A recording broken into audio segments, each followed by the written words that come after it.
I'm Joellen McCarthy, and I'm a lifelong learner and educator who believes in the power of read-alouds. I'm also the proud author of Layers of Learning, where I share my thinking around the ways we can use picture books to connect literacy and caring conversations. Together, let's connect our students to the stories, the people, and the possibilities for learning on and off the pages of their books.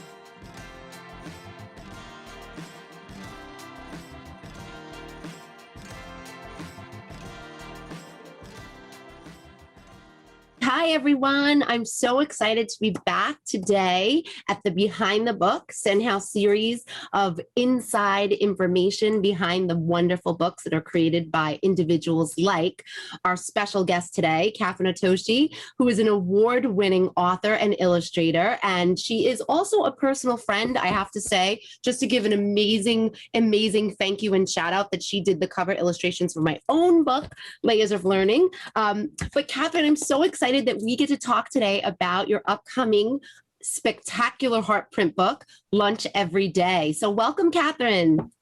Hello. Thank you so much, Joellen. I would love it if you could give the readers and viewers behind the scenes a quick little book talk about Lunch Every Day. Sure.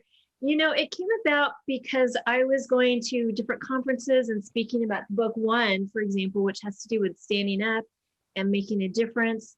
And I met this wonderful educator named Jim Perez, and he came up to me and he said, hey, you should come speak at some of my schools because I do these anti-bullying programs with the county. And I said, sure, I'd love to. So I kept going back. It went really great, and he was inviting me, and we became friends over the course of time. And then one day we were having lunch together, and it was really interesting. He kind of gave me a sideways glance, and I had been oozing his praises because he's just a really fantastic person, just a really great human being. And because I was oozing his praises, he looked at me and he said, I want to tell you something. I was actually a bully growing up. And I'm like, you were? I was so surprised. And I said, oh my goodness, well, what changed you? And so that's what the story of Lunch Every Day is about. The book covers economic disparity. It covers issues of bullying, but also opening up how we see the issue of bullying and realizing that it's not just one-sided. There's, of course, two sides to every story. And in some ways, there's three sides to every story, your side, my side, and the truth in between. And how we tackle such a big issue, we need to keep looking at different sides and different perspectives and opening up our hearts to how we change things. Bullying happens everywhere. We're going through COVID, and with the cyberbullying happening, we're always constantly having to look at this very challenging subject matter. But in this particular case, the issue of bullying is from the side of when Jim was a bully and the reasons kind of behind it. Even above the issues of bullying, this is really about how a single act of kindness can reverberate throughout even generations, because what happened is afterwards, through what someone did for Jim, impacted it to him in such a degree that it again changed his life, and now he's affecting change. So for me, so much about him is just leading by example. So yeah, that's what I have to say about what Lunch Every Day is about.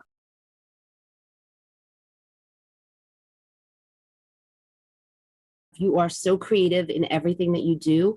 And when, I'm looking behind you, I see beautiful hands, I see Draw the Line, and all of your stories really have this, besides the emotive illustrations that you are so incredibly talented in providing for our students, I think they all have these messages and really lead to actions or getting kids to be thoughtful and reflective about how reading something can impact you in your heart, in your mind, and in your hands. So it is very unique in how you presented not only the perspective and the storytelling, but also the visual images. I really feel like books are so important because we learn in different sorts of ways. So a picture book, for example, is wonderful because we show readers kind of what's going on. but it's also this, you know, audio. It's listening and learning through the different senses. We learn tangibly. You know, you pick up a book, for example, and you get to go back and forth and feel the pages, but you learn by being able to pick up the book again and again. The other thing too that I feel is so important, and also with your you know, the way you approach it too, is through the heart and through the spirit. And human beings want to be inspired. We want to motivate them to be inspired, and what better way is through a story, finding a way for us to connect through a narrative, or and even a personal narrative. We learn in all different ways, but I feel like a book covers all this. That's what I think is so wonderful. So part of the takeaway that I wanted to say is it does have to do with meals and economic disparity, but it's so much about coming to the table, literally, and having a meal with somebody, taking the time. That's why we say, let's have lunch. You know, it's this moment of time where we can share different cultures, different perspectives, sit down with each other, and have this kind of sanctuary of time to say, this is something that I want to do. Let's sit down and have lunch together. So that's kind of my connector to the story, is the importance of having meals together and brown bagging it. Why not? You know, or sharing a meal or sharing food. It's a nourishment and for the mind and the body. It's so beautiful. I love that expression, the sanctuary of time. And I think for kids, sharing this story and hearing about it and putting themselves in the shoes of both sides of the characters is such a powerful thing, because there's so much to infer about the actions and the response to different scenarios in this book. I think it's really going to be a powerful tool for very, very meaningful student-led conversations. And, you know, just asking kids, how would you feel? What would you do? And I think, you know, you've given us a wonderful opportunity to do that in lunch every day. Thank you for that, Kathryn. Thank you so much.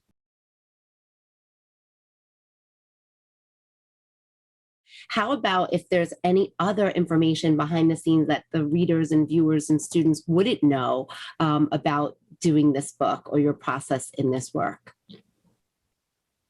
You know, it was really interesting because I didn't necessarily want the book, the main character, to look exactly like Jim. I wanted it to encompass, again, perspectives. So when I was doing the illustrations in the story, I kind of always made it so you know, the character of Jim was always to the side, his back was turned, and yeah, you never really see his face throughout the story until he is actually seen by the person who gives this gift, this act of kindness. And it's also very much about using different color choices. I wanted it to cross more, you know, the message of it. I wanted it to be really about the issue, the issue of economic disparity, and the issue of you know, the bullying and what was happening. But it was something that lunch shaming is so prevalent today, where, you know, you'll hear these things where we're denying our children nourishment for, you know, having a late payment on a bill. And how is that possible that, you know, kids will go hungry? There's incidences too where,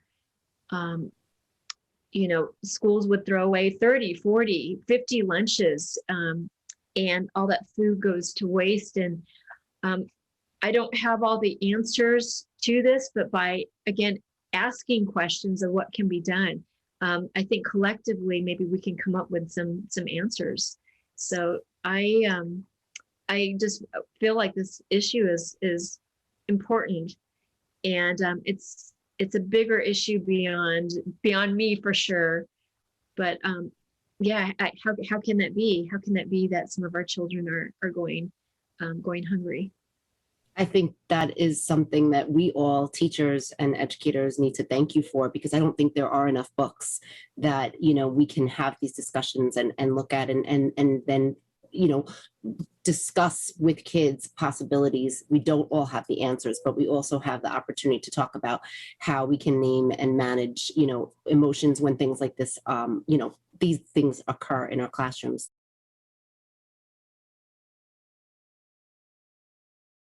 Can you tell us a sneak peek about anything you're working on next? Sure. I'm working on a book called Calling the Wind with Penguin Random House with one of my favorite authors, Trudy Ludwig, who did The Invisible Boy and many others. I know, isn't so we're very excited about this collaboration, and it has to do with grief.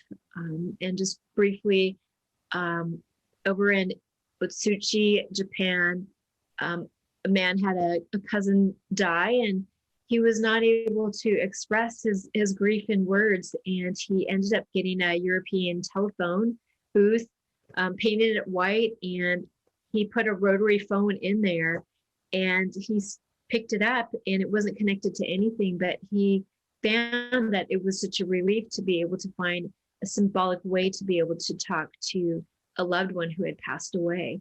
So after the tsunami, actually, people found out about this booth, and now people all over the world come to visit this special booth to be able to talk to a loved one. So yeah, and it was Trudy. Trudy found it. It was her idea, and I can't wait for that one too. And again, you've proven my point, giving us another gift and a book that, will help us in having conversations about grief and dealing with grief and all of the things that you and Trudy continue to do. It's amazing and wonderful. And thank you so much for that. And thank you for joining us on Behind the Book. I can't wait to get this in the hands of kids. I'm super excited, and thank you for all that you do, Kathryn. Thank you. Thank you so much for having me, and always such a pleasure. Literacy snapshots demonstrate ways to extend the conversations we are having beyond the books. Here, students were invited to reflect on their connections, cares, and concerns, prompted by the Read Aloud.